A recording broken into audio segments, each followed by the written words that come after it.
ہماری آج کی کہانی ہے کوا اور لومڑی۔ ایک کوا بھوک سے بے حال کھانا تلاش کر رہا تھا۔ ایک گھر کے صحن میں اسے پنیر کا ٹکڑا نظر آیا۔ کوے نے وہ ٹکڑا اٹھا لیا اور درخت پر جا بیٹھا۔ ابھی اس نے پنیر کھانا شروع نہیں کیا تھا کہ ایک لومڑی کا ادھر سے گزر ہوا۔ اس نے کوے کے منہ میں پنیر کا ٹکڑا دیکھا تو لومڑی کے منہ میں پانی بھر آیا اور اس نے کوے سے پنیر کا ٹکڑا حاصل کرنے کا تہیا کر لیا۔ لومڑی بہت چالاک تھی۔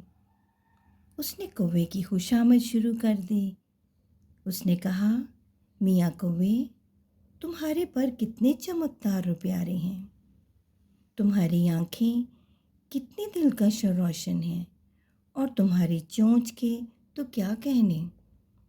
کوا اپنی تعریف سن سن کر خوش ہو رہا تھا۔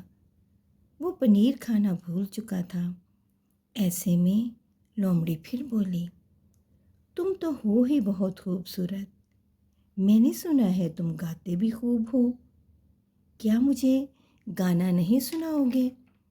کوے نے جھٹ کائیں کائیں کر کے گانا شروع کر دیا۔ چونچ کھلتے ہی کوے کے منہ سے پنیر کا ٹکڑا زمین پر گر گیا۔